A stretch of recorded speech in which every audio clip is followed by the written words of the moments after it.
ओम शांति। ओम शांति। ओम शांति। आज है 15 अक्टूबर 2020, शिव बाबा की साकार मुरली।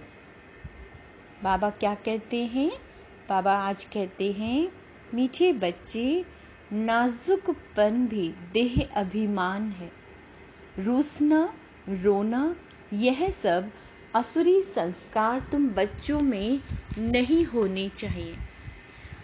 दुख सुख मान अपमान सब सहना है। प्रश्न, सर्विस में ढीलापन आने का मुख्य कारण क्या है? जब देह अभिमान के कारण एक दो की खामियां देखने लगते हैं, तब सर्विस में ढीलापन आता है। आपस में अनबन होना भी देह अभिमान है। मैं फैलाने के साथ नहीं चल सकता, मैं यह नहीं कर सकता, यह सब नाजुकपना है। यह बोल मुख से निकलना माना कांटे बनना, ना फरमानदार बनना। बाबा कहते, बच्चे तुम रूहानी मिलिट्री हो, इसलिए ऑर्डर हुआ तो फौरन हाजिर होना चाहिए। कोई भी बात में आनाकानी मत करो। ओम शांति। रूहानी बाप बैठ रूहानी बच्चों को समझाते हैं। बच्चों को पहले पहले यह शिक्षा मिलती है कि अपने को आत्मा निश्चय करो। देह अभिमान छोड़ देही अभिमानी बनना है। हम आत्मा है। देही अभिमानी बने तभी बाबा को याद कर सकें। वह है अज्ञान काल, यह है ज्ञान काल। ज्ञान को एक ही बाप देते हैं जो सर्व की सद्गति करते हैं, और वह है निराकार, अर्थात उनका कोई मनुष्य आकार नहीं है। जिसको मनुष्य का आकार है, उनको भगवान नहीं कह सकते। अब आत्माएं तो सब निराकार ही हैं, परंतु देह अभिमान में आने से अपने को आत्मा भूल गए हैं। अब बाप कहते हैं, मैं तुमको वापस जाना है। अपने को आत्मा समझो, आत्मा समझ बाप को याद करो, तब जन्म जन्मांतर के पाप भस्म हो। और कोई उपाय नहीं। आत्मा ही पतित, आत्मा ही पावन बनती है। बाप ने समझाया, पावन आत्माएं हैं सतयुग त्रेता में, पतित आत्मा फिर रावण राज्य में बनती है। सीढ़ी में भी समझाया है, जो पावन थे वह पतित बने हैं। 5000 वर्ष पहले तुम सब आत्माएं शांति धाम में पावन थी। उसको कहा ही जाता है निवारण धाम। फिर कलयुग में पतित बनते हैं, तब चिल्लाते हैं, हे पतित पावन आओ। बाबा समझाते हैं, बच्ची मैं जो तुमको ज्ञान दे रहा हूँ पतित से पावन होने का, वह सिर्फ मैं ही देता हूँ, जो फिर बाद में क्या हो जाता है, लोप हो जाता है। बाप को आकर सुनाना पड़ता है। यह मनुष्यों ने अथाह शास्त्र बनाए हैं। सतयुग में कोई शास्त्र होता ही नहीं, वहां भक्ति मार्ग रिंचक भी नहीं। अभी बाप कहते हैं, तुम मेरे द्वारा ही पतित से पावन बन सकते हो। पावन दुनिया जरूर बननी ही है। मैं तो बच्चों को ही आकर राजयोग सिखलाता हूँ। दैवी गुण भी धारण करने हैं। रूसना, रोना, यह सब असुरी स्वभाव है। बाबा कहते हैं, दुख सुख मान अपमान सब बच्चों को सहन करना है। नाजुकपना नहीं। मैं फलाने स्थान पर नहीं रह सकती, यह भी नाजुकपना है। इनका स्वभाव ऐसा है, यह ऐसा है, वैसा है, ये कुछ भी रहना नहीं चाहिए। मुख से सदैव फूल ही निकले, कांटा नहीं निकलना चाहिए। कितने बच्चों के मुख से कांटे बहुत निकलते हैं। किसी को गुस्सा करना भी कांटा है। एक दो में बच्चों की अनबनी बहुत होती है। देह अभिमान होने के कारण एक दो की खामियां देखते खुद में अनेक प्रकार की खामियां रह जाती हैं, इसलिए फिर सर्विस ढीली पड़ जाती है। बाबा समझाते हैं यह भी ड्रामा अनुसार होता है, सुधरना भी तो है। मिलिट्री के लोग जब लड़ाई में जाते हैं तो उन्हों का काम ही है दुश्मन से लड़ना। फ्लड होती व कुछ हंगामा होता तो भी बहुत मिलिट्री को बुलाते, फिर मिलिट्री के लोग मजदूरी आदि का काम भी करने लग पड़ते हैं। गवर्नमेंट मिलिट्री को ऑर्डर करती है यह मिट्टी सारी भरो, अगर कोई ना आया तो गोली के मुंह में। बाबा कहते हैं गवर्नमेंट का ऑर्डर मानना ही पड़े। बाप कहते हैं तुम भी सर्विस के लिए बंधे हुए हो। बाप जहां भी सर्विस पर जाने के लिए कहो बोलो झट हाजिर होना चाहिए। नहीं माना तो मिलिट्री नहीं कहेंगे, वह फिर दिल पर नहीं चढ़ते। तुम बाप के मददगार हो सबको पैगाम देने में। अब समझो कहाँ बड़ा म्यूजिक खोलते हैं, कहते हैं 10 माइल दूर है। सर्विस पर तो जाना पड़े ना, खर्च का ख्याल थोड़ो ही करना है। बड़े से बड़ी गवर्नमेंट बेहद के बाप का ऑर्डर मिलता है, जिसका राइट हैंड फिर धर्मराज है।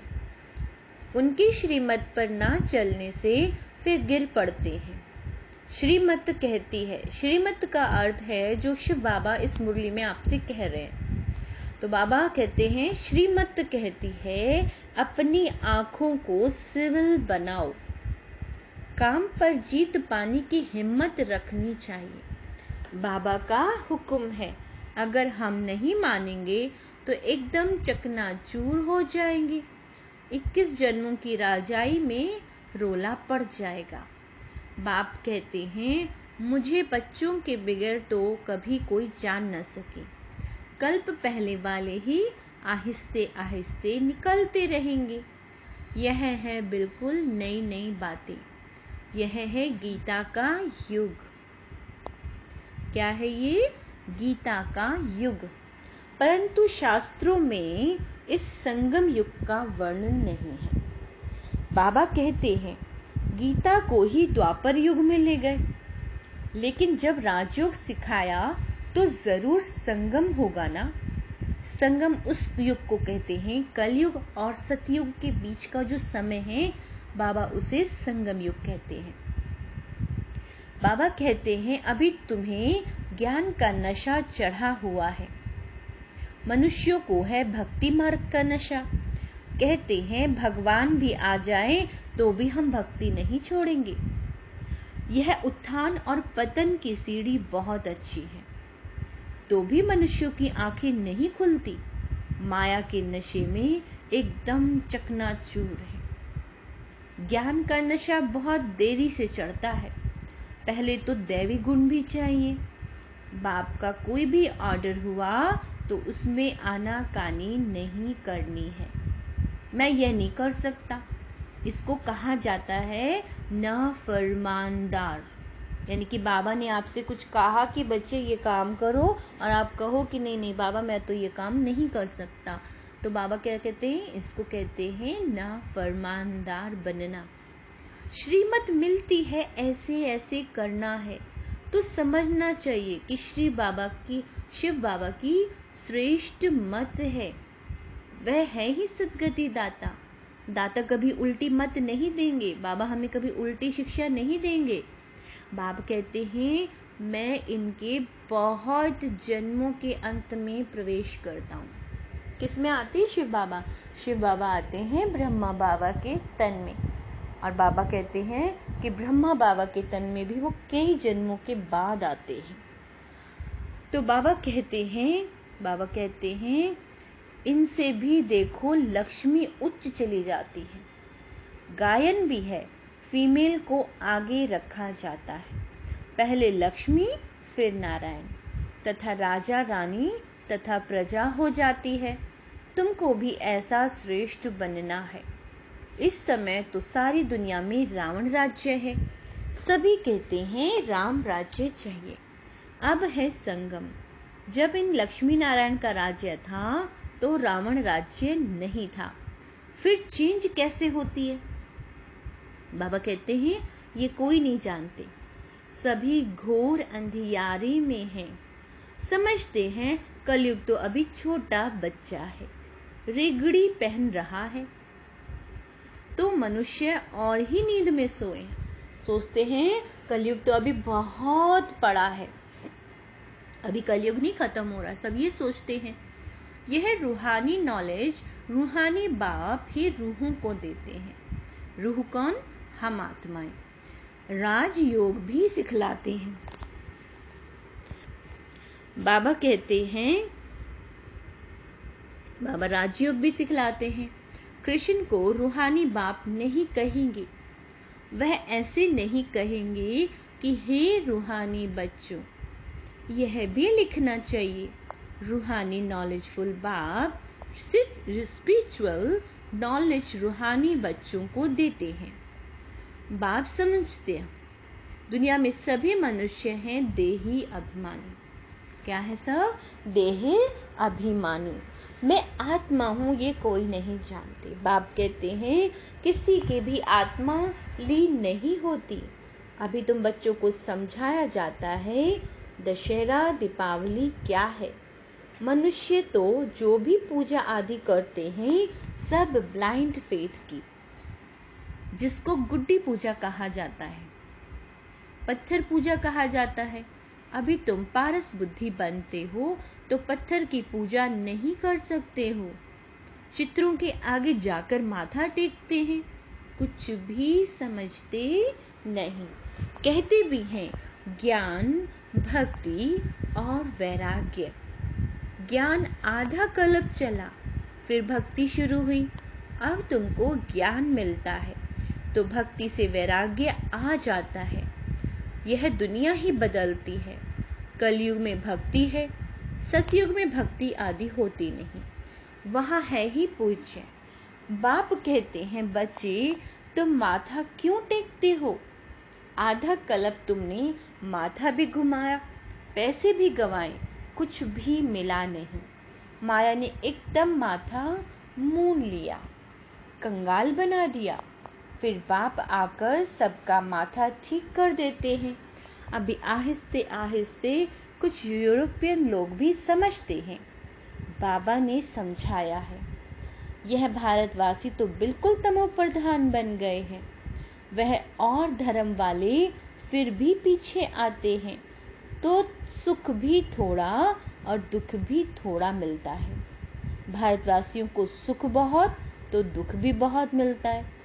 शुरू में कितने धनवान एकदम विश्व के मालिक होते हैं, और धर्म वाले कोई पहले थोड़े ही धनवान होते हैं। पीछे वृद्धि को पाते पाते अभी आकर धनवान हुए हैं। अब फिर सबसे भिखारी भी भारत बना है, अंध श्रद्धालु भी भारत है। यह भी ड्रामा बना हुआ है।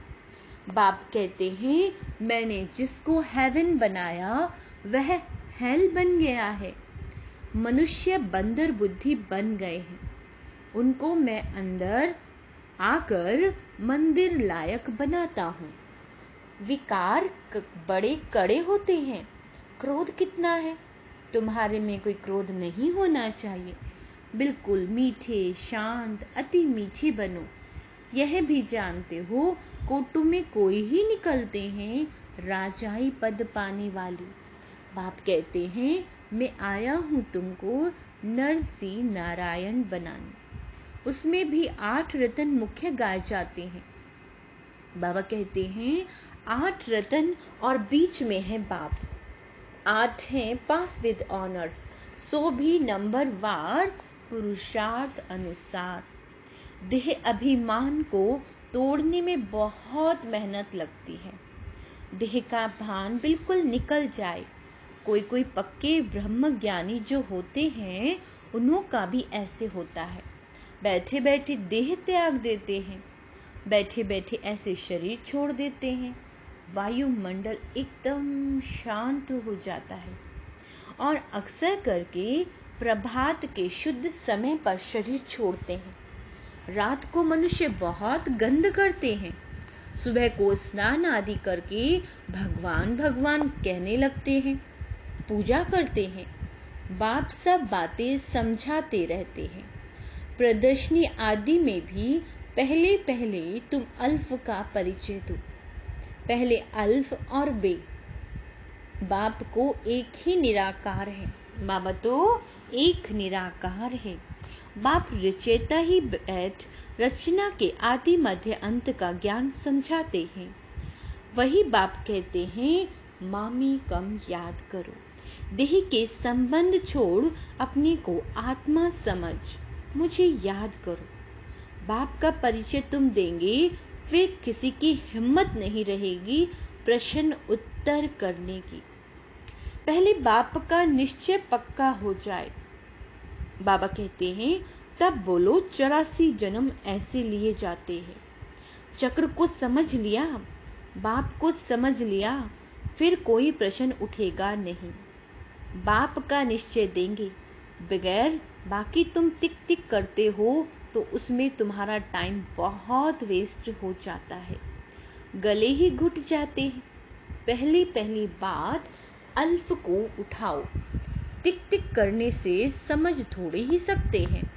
बिल्कुल सिंपल रीति और धीरे से बैठ समझाना चाहिए। जो देही अभिमानी होंगे वही अच्छा समझा सकेंगे। बड़े बड़े म्यूजियम में अच्छे समझाने वालों को मदद देनी पड़े। थोड़े रोज अपना सेंटर छोड़ मदद देने आ जाना। पिछाड़ी में सेंटर संभालने में कोई को बिठा दो। अगर गद्दी संभालने लायक कोई को आप समान नहीं बनाया है तो बाप समझेंगे कोई काम के नहीं, सर्विस नहीं की। बाबा को लिखते हैं, सर्विस छोड़ कैसे जाएं? अरे बाबा हुक्म करते हैं, फलानी जगह प्रदर्शनी है, सर्विस पर जाओ। अगर गद्दी लाया किसी को नहीं बनाया तो तुम किसी काम के। बाबा ने कहा तो तुम किस काम के? बाबा ने हुक्म किया, झट भागना चाहिए सर्विस के लिए। महारथी ब्राह्मणी उनको कहा जाता है, बाकी तो सब है घोड़े सवार प्यादे। सबको सर्विस में मदद देनी है। इतने वर्षों में तुमने किसी को आप समान नहीं बनाया तो क्या करते थे? इतने समय में मैसेंजर नहीं बनाया जो सेंटर संभाले। बाबा कहते हैं जो मुरली सेंटर संभाले। तो बाबा कहते हैं तुम सारे विश्व की सेवा करते हो। पतित दुनिया को पावन बनाना, यह घेराव डालना है। सभी को मुक्ति, जीवन मुक्ति का धाम का रास्ता बताना है, दुख से छुड़ाना है। अच्छा, बाबा कहते हैं मुरली नहीं पढ़ी तो गोया एब्सेंट पड़ गई। मुरली जरूर रोज पढ़नी चाहिए। कैसे कैसे आते हैं? बाबा कहते हैं जिनसे बात करने की भी अकल तो भी चाहिए ना। अच्छा, मीठे मीठे सिकीला दे बच्चों प्रति माता पिता बाप दादा का याद प्यार और गुड मॉर्निंग। रूहानी बाप की रूहानी बच्चों को नमस्ते। हम रूहानी बच्चों की रूहानी माता पिता बाप दादा को याद प्यार गुड मॉर्निंग और नमस्ते बाबा। धारणा के लिए मुख्य सार आज क्या कहते हैं बाबा? बहुत मीठे, शांत, अति मीठे स्वभाव का बनना है। कभी भी क्रोध नहीं करना। अपनी आंखों को बहुत बहुत सिविल बनाना है। बाबा कहते हैं बाबा जो हुक्म करे उसे फौरन मानना है। सारे विश्व को पतित से पावन बनाने की सेवा करनी है, अर्थात घेराव डालना है। वरदान, अपने महत्व व कर्तव्य को जानने वाले सदा जागती ज्योत भव। आप बच्चे जग की ज्योत हो। आपके परिवर्तन से विश्व का परिवर्तन होना है। इसलिए बीती सो बीती कर अपने महत्व कर्तव्य को जान सदा जागती ज्योत बनो। आप सेकंड में स्व परिवर्तन से विश्व परिवर्तन कर सकते हो। सिर्फ प्रैक्टिस करो। अभी अभी कर्मयोगी, अभी अभी कर्मतीत स्टेज। जैसे आपकी रचना कछुआ सेकंड में सब अंग समेट लेता है, ऐसे आप मास्टर रचिता समेटने की शक्ति के आधार से सेकंड में सभी संकल्पों, सर्व संकल्पों को समाकर एक संकल्प में स्थित हो जाओ। ठीक है। स्लोगन, लवलीन स्थिति का अनुभव करने के लिए स्मृति विस्मृति की युद्ध समाप्त हो। लवलीन स्थिति का अनुभव करने के लिए स्मृति और विस्मृति की युद्ध समाप्त हो। अच्छा, ओम शांति।